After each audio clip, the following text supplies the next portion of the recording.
क्या आपने कभी सोचा है, जिस देवता ने पूरी सृष्टि की रचना की,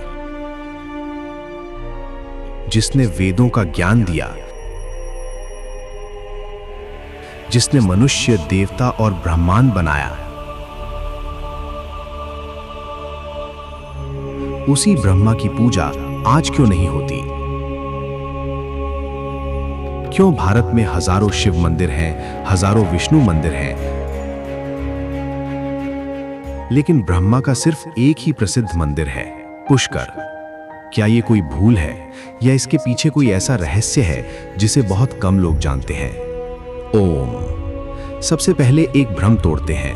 ब्रह्मा को कभी अशक्त या अपूज्य नहीं कहा गया। वेद और उपनिषद में ब्रह्मा को सृष्टि का प्रथम ज्ञानी माना गया है। तो फिर प्रश्न उठता है, पूजा ना होने का कारण क्या है? पहला कारण, ब्रह्मा का कार्य पूर्ण हो चुका है। हिंदू दर्शन में पूजा का अर्थ है किसी सक्रिय शक्ति से जुड़ना।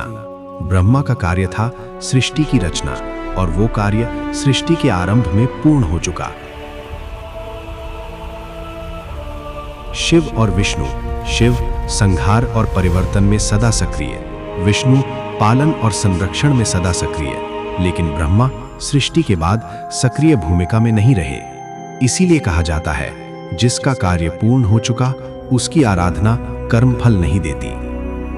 दूसरा कारण, पद्म पुराण की कथा, लोक मान्यता। पद्म पुराण में एक प्रसिद्ध कथा मिलती है।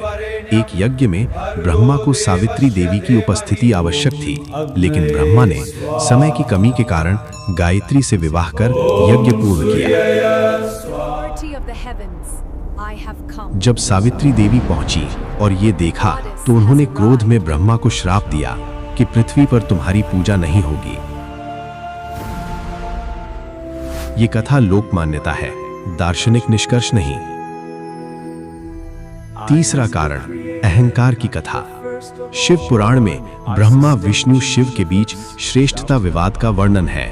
ब्रह्मा ने एक क्षण के लिए अहंकार किया और शिव अनंत स्तंभ के रूप में प्रकट हुए।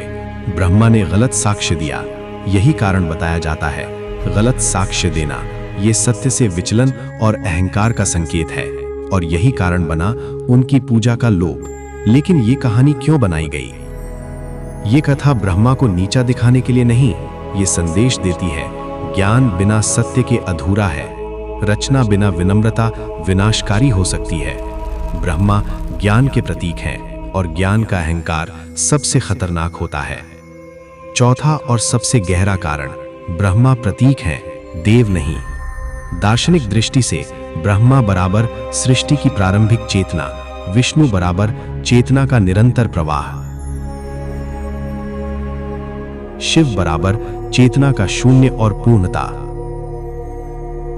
ब्रह्मा की पूजा करना मतलब मैं रचना में उलझा रहूं, जबकि लक्ष्य है पालन, विष्णु और मुक्ति, शिव।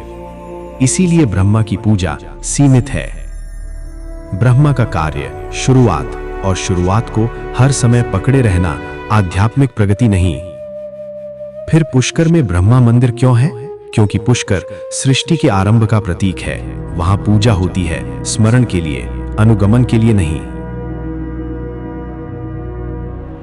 अगर ब्रह्मा की पूजा नहीं होती क्योंकि उनका कार्य पूर्ण है, तो सवाल यह है कि क्या हम आज भी केवल रचना और भोग में उलझे हैं, या हम पालन और मुक्ति की ओर बढ़ रहे हैं? ब्रह्मा की पूजा नहीं होती क्योंकि वे पूजा के विषय नहीं हैं, वे चेतना की शुरुआत हैं, और शुरुआत को पूजने से ज्यादा जरूरी है उसे पार करना।